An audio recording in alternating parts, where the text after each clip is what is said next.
hello everybody. Hi everybody on Facebook. What's going on? Go to webinar, folks. Dave Fennoy here, and wow, I'm 2 minutes late. Had a little interruption before we got started. Fred will not be with us this evening. That's okay, because we can handle it, can't we? And want to jump right in with some stuff. Let me close that door back there. I had a student today, and she was killing it. We were working on video games because I do a lot of that. She was killing it. She knocked off one script, two scripts. I was beginning to feel like, wow, well, why does she need me? And then we hit script number 3. And suddenly it just wasn't as easy anymore. And I bet in your world you run into the same thing. And I'm going to be honest with you, so do I. Not every script is for everybody. You give it your best shot. You be as honest with it as you can be, but you got to realize none of us can do it all. You know the old actor thing where we say, yeah, I can play a woman. Honest. No. Yes, I can play a woman. It's wonderful. No, you can't. No, you can't. And that comes down to the world we live in now. There are a lot of parts, fortunately, being written for a variety of persuasions: Latin, Asian, Black, Euro, Eastern European, Middle Eastern. And a lot of times we have worked on some of those accents and might even be pretty good at them. But you'll probably never be as good as the person who actually has that accent. And ultimately, it's a good thing that we're beginning to spread that work around. I guess we're not really beginning, but we continue to, and it's advancing. So don't get caught up, when, gee, I thought I was good and this isn't working for me. Nobody can do everything, and let's celebrate the diversity in our ranks, that we all have a shot to do what we're doing here. All right, let's look at some questions. Oh boy, what is my inspiration? Yvette Marvell. I think sometimes you don't quite know what your inspiration is. I didn't know when I was young. Fortunately for me, my parents introduced me to a lot of things. I grew up in Cleveland. I went to a place called Caramoo House. And any black actor you see on television or in the movies probably went to Caramoo House, who grew up in Cleveland. And there I played music. I did theater, did fencing, did modern dance, did a lot of artwork. And the music and the theater stuck. When I went to high school, I was president of the Theater Society. Went to college first for theater, quit, went on the road as a musician for a while, finished up in music. And what I discovered over the years, once I got married, had a kid, and realized I wasn't going to grow up to be a rock and roll star anymore, was that I wasn't so much a musician, which I had thought for a while, as I'm a performer. That is the thing that is my inspiration. That's what inspires me, is to be able to touch hearts and minds. Why did I go mind for? Hearts and minds. To be able to touch people and move them in one way or another. Now, that works on commercials. I'll move you to the store or to the internet and Amazon to buy something. Move you in a performance as a character in a video game or cartoon. That's what really inspires me. That's what brings me joy. And over the last couple of years, one of the things that inspires me and brings me joy is sharing the things I've learned in the 30 years that I've been doing VoiceOver with people who are trying to do the same thing, and which is why we are here. Ask Dave Fennoy anything, so ask away. Well, let's see. Let me go over here to, let's see. Whoops, that's not what I wanted to look for. Fred's not here tonight. Okay. Okay, got a hey, Dave. Oh, thank you. I'm looking great tonight. I appreciate that. How much do you usually work out of state via Source Connect or ISDN? A fair amount. I get a lot of clients, but I am not the counter guy. I am not the guy who counts up, well, I did a job from D.C., and here's one from Seattle, and here. But I have agents in other towns, and I get a fair amount of work from there, maybe half, but that's only a guess.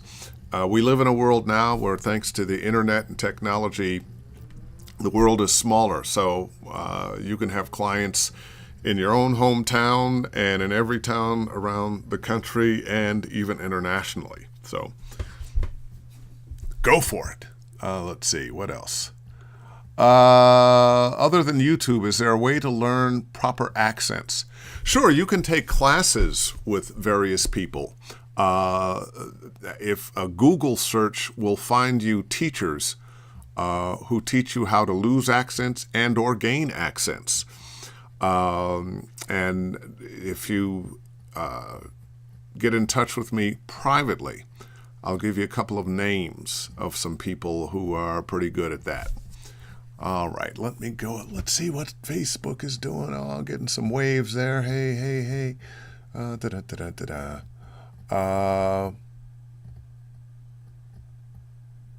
on. Quite a few people there. Let me scrolling through. Okay. Hey, John Groves, what's going on, man? Kenny Elliott, yeah. Jay Rodney, what's going on, man? Bonjour, Luc de Villers.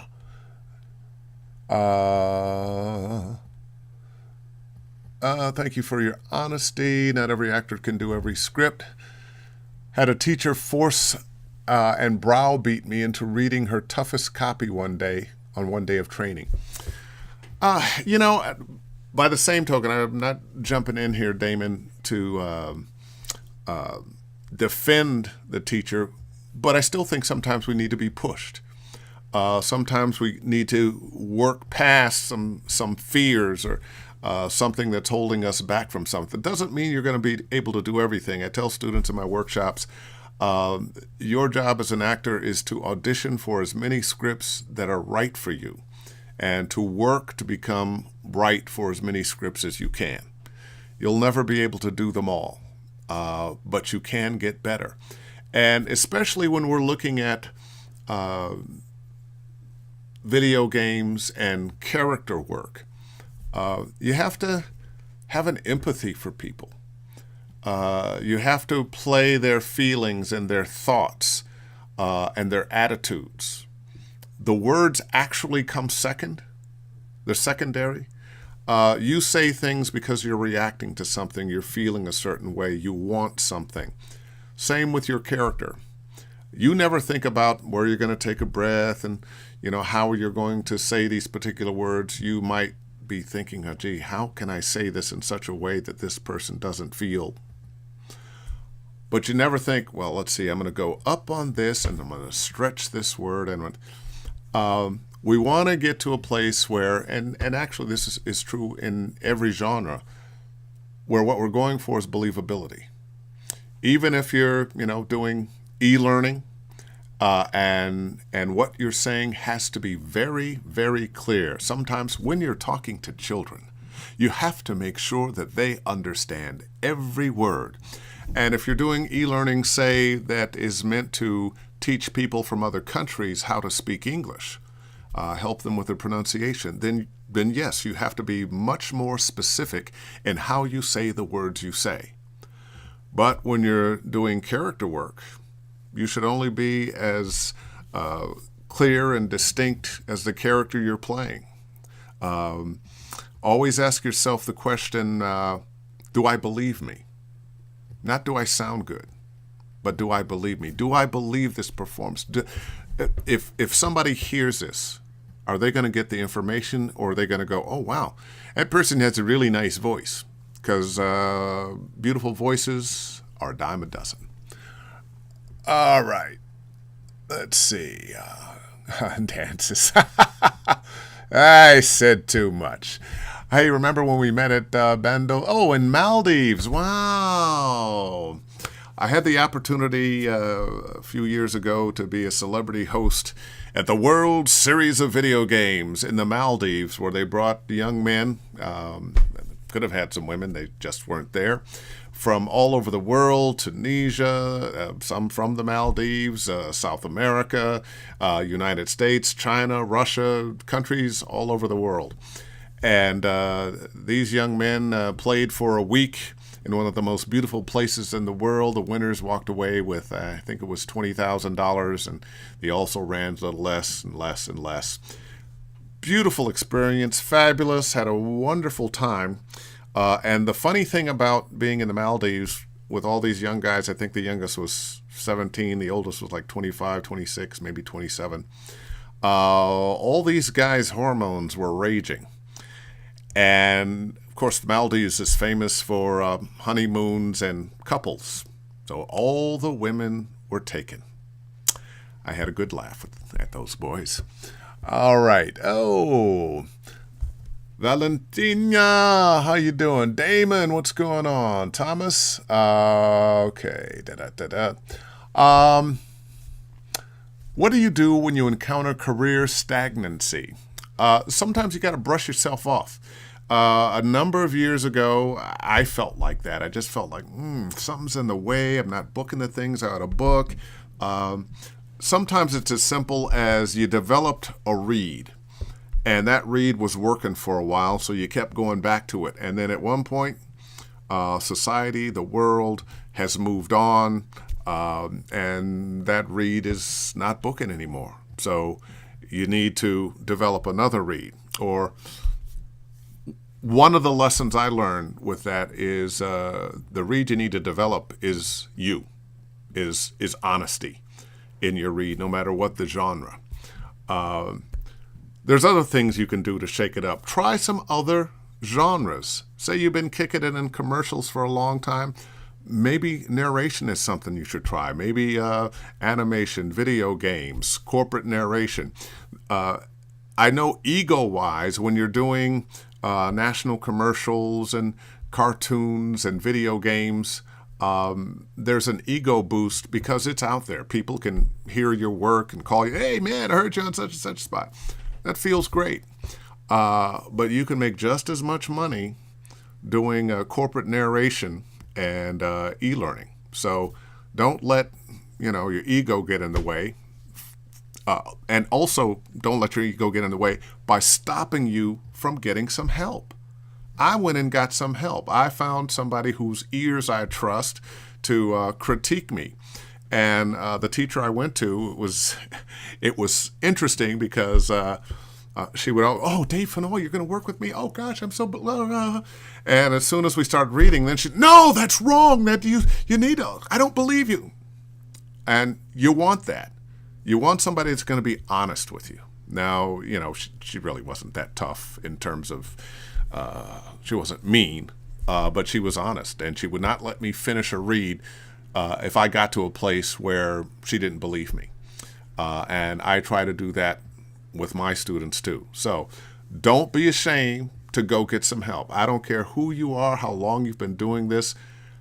You can benefit from the ears and critique of somebody who knows what they're talking about. All right.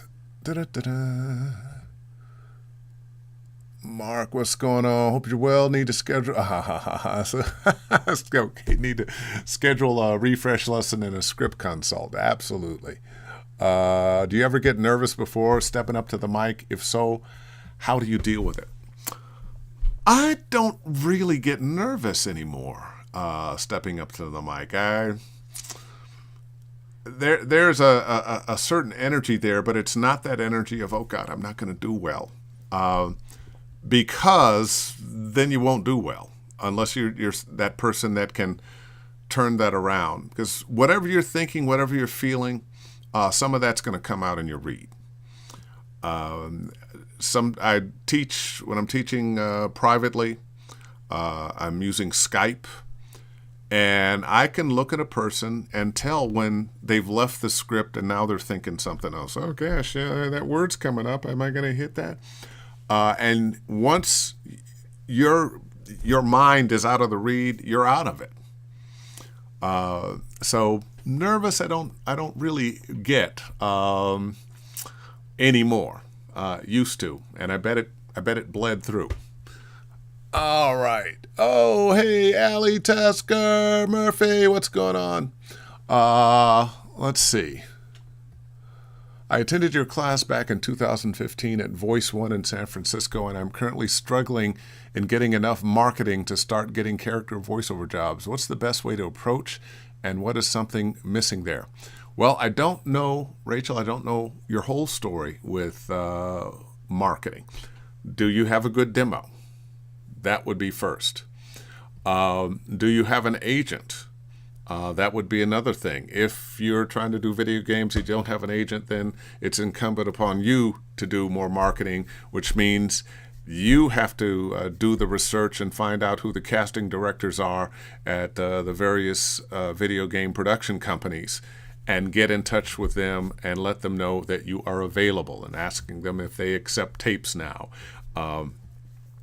It's up to you to do that. But that first tool, you got to have a great demo. All right, let's go over to... thank you, Dave. This is exactly the topic I needed. And I think I've covered a couple topics now, so I don't know which one that was. What you mean there's something about cultural appropriation that we have to worry about? Well, see, I wasn't going to go with the cultural appropriation thing, but that brings up another quick thing. And I just want to say this about accents, because this has come up in workshops I do. By the way, don't let me forget what I was about to say, but I almost forgot this. A workshop, voice acting for video games, is now planned in LA, Bang Zoom on Magnolia, North Hollywood, in the middle of July. I think that's the 14th and 15th. And if it's not on my website yet, it will be by tomorrow. It'll be $525 for the 2-day workshop, and there will be an early bird, $50 off if you get in before the 15th of June.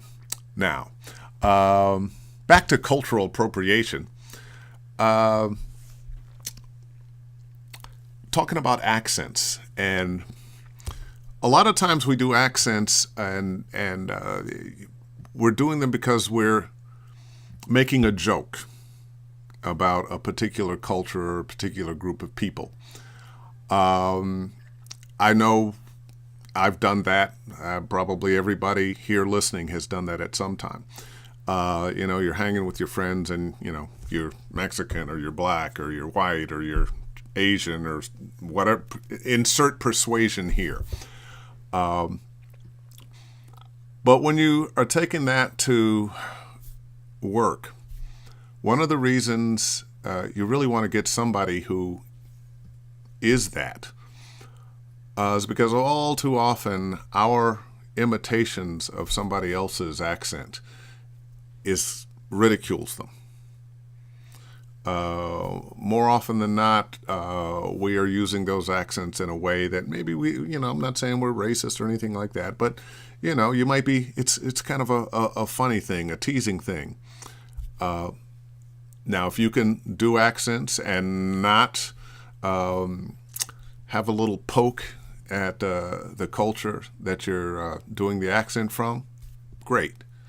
But make sure in your own mind and heart that you're coming from a respectful place, unless you're doing comedy, and then you really ought to let the person from that particular group do that. I know the character, the Indian character on The Simpsons, getting a lot of flack now, and basically he has said, you know what, it's time to do something different with that.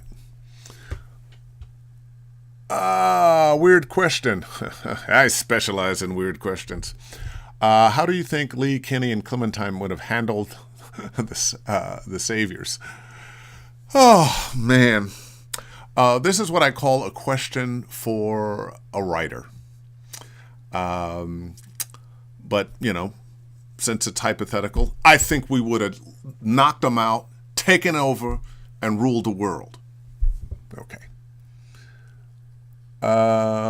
Push, absolutely. I'm all for the push, how many and why this particular experience was no bueno. I get you, though.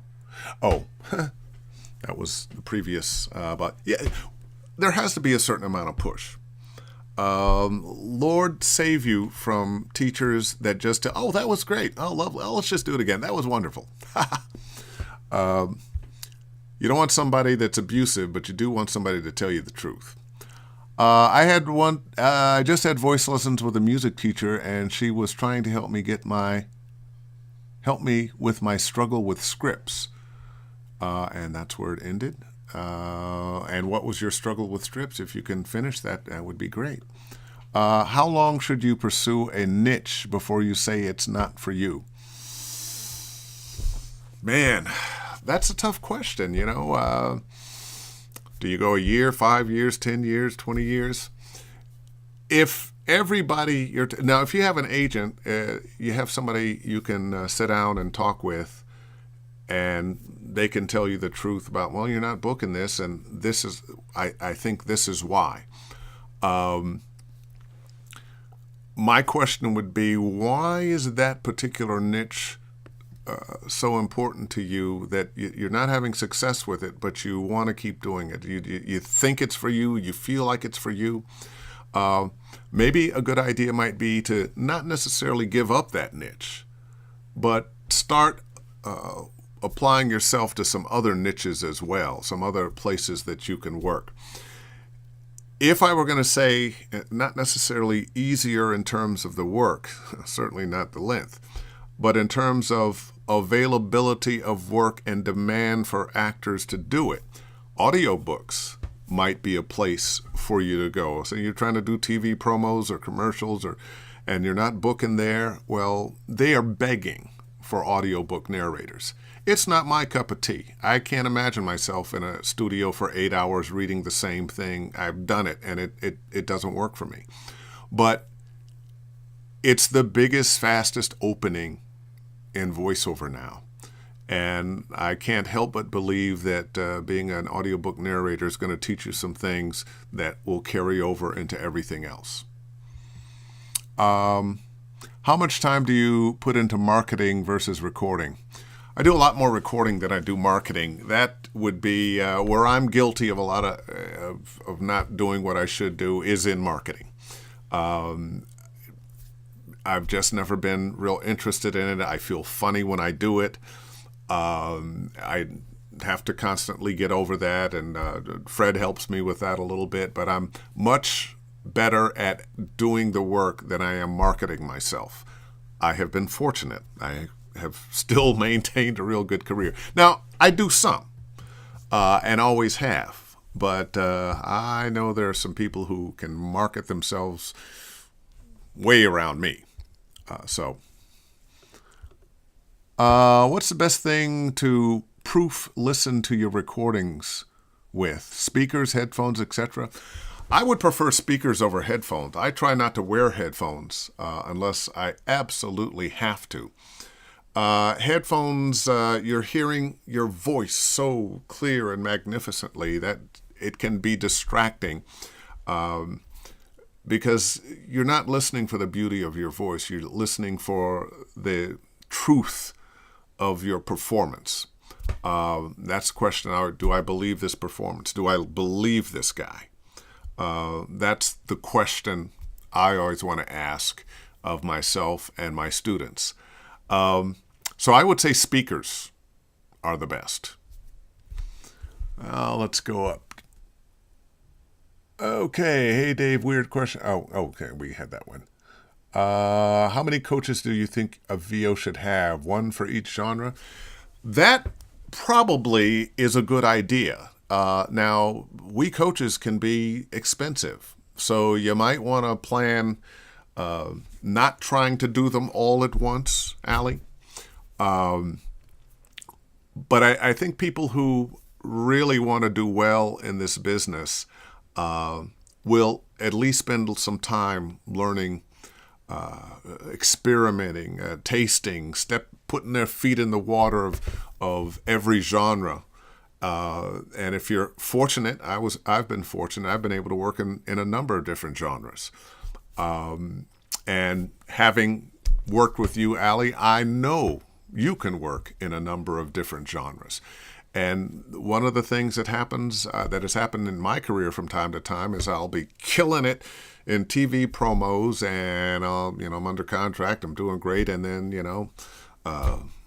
new management comes in. We're going to clean out the crew and get a bunch of other new people, get some new people in here, and then you're out, and maybe somebody picks you up, maybe they don't. And there have been times that, oh, gee, I had a dip, then I lost that gig, but now the cartoon thing is kicking up, or now the video game thing is kicking up, or now I'm doing a lot more commercials. A lot of times, if you're just stuck in one genre and things go awry, you're scratching your head and looking for a job at McDonald's.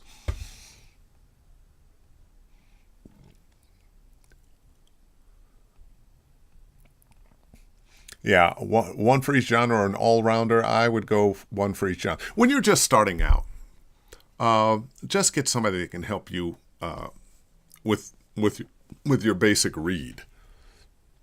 Oh boy, I must have scrolled back. Hank Azaria, yeah. I didn't want to really just mention Hank's name. But I know Hank and I like Hank. I've seen him interviewed, and he really is a good guy, and he really has taken the heat well. Will we see you at E3? Not going to be at E3 this year. Let's go down over here, see what we got. Speaking of accents, there's a discussion now about how to redo The Simpsons Apu. Yeah, I know there is. And we'll see what happens with that. They also, I was in town in the 90s, and they auditioned me a few times to play a couple of black characters on The Simpsons, and never got it. Boy, would that have changed my life. But I was always a little annoyed that it was a white guy playing a black guy on The Simpsons. And once again, it was a little bothersome. Where's the best place to find rate cards for determining your prices to charge clients? Well, there are a number of VoiceOver groups that have put together rate cards, but where I would go would be to SAG-AFTRA.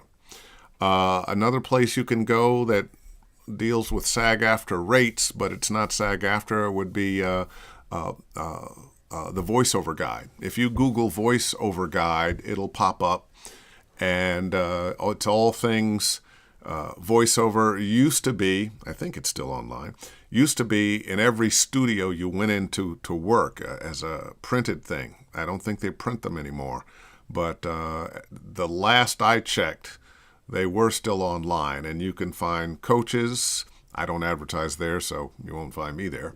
But you can find coaches, you can find studios, you can find agents, and you can find rates, union rates on various kinds of voiceover work. It's a good question. If anyone is interested, I can point them towards work for audiobook narration. Hey, Thomas Machin, good. What is it? ACX, whatever it is. They're out there. Just Google audiobook narrators. Ton of stuff. When you get stuck on a script or performance, where do you go for help? Now, if you're just on a script that you're stuck on, I have to go deeper into the script. Or I might call another actor and I got this thing, especially if I've booked it already. I'm probably not going to call you for an audition, but one of the ways your career is going well, that you finally made it, is when they start booking you for things you're not really right for. And that's when I get scripts that I'm like, huh? But I might go to, if I had a situation like that, I might call another actor friend of mine and, hey, give me some ideas. I'm stuck on this thing. Nothing is coming up. And that happens to everybody sometimes. I have done lots and lots and lots and lots of characters, more than 300 games, several characters in each game, because you do a main character, you're going to do some not so main characters. And usually I can come up with a voice that works for all the other little characters they have you do. But sometimes you don't. Sometimes you're stuck. And, if you trust the director or trust the other actors, hey, give me an idea. Go for it. Got to be confident. ACX, thank you. You guys are so good. ACX. And, I think part of it is I don't want to remember it because I remember the trauma of voicing 3 audiobooks that drove me nuts. So I hope to never, ever voice another one. Those words will come back to haunt me one day, I bet. Let's go up. Oh, did we catch everybody here? Hey, Elena, how are you? Andrew. Yeah, I think Azaria did make the right move. Wow, are we out of questions already? It's only 6:30. Y'all must be still enjoying the barbecue from Memorial Day. Huh.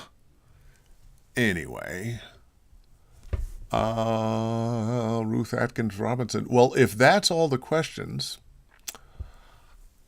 I will let this go, and I'll have a short evening, and I can get the auditions done that I need to get done that are due first thing in the morning.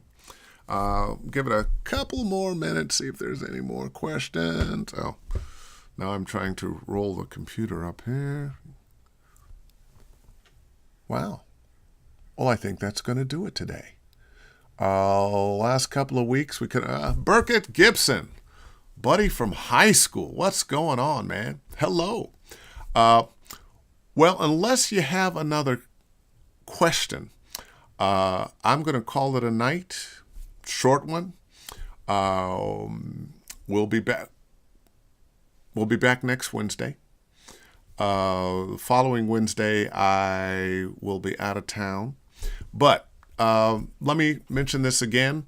This weekend, going up to Seattle to teach. If you're in Seattle and you want to take my 2-day workshop, Voice Acting for Video Games, we have some spaces. Don't have a sold-out class. I usually have sold-out classes. Haven't been to Seattle before, and I think that's why. But I decided, you know what? I'm going to go up anyway and teach the class. Because I think when the voice actors up there see what I have to offer, they'll want me to come back. The following week, I'll be in Dallas at Cake Mix recording, and later on a few other places. But in LA, July 14th and 15th. And I do believe it's up on my website. Yeah, I got to check in with my web girl and see if she's gotten that done yet. But doing it in Los Angeles. So yeah, Ruth Atkins Robinson. There you go, Suzanne. So that's going to be it for today. I don't think they... Wait a minute, one more. Yeah, Cake Mix. Woohoo! There's somebody in Dallas. Thanks again. Thanks for a short evening. I love doing this. I'm a little disappointed there are more questions. But I'm going to enjoy having a little bit more time this evening. You enjoy, and I'll see you next Wednesday. Bye.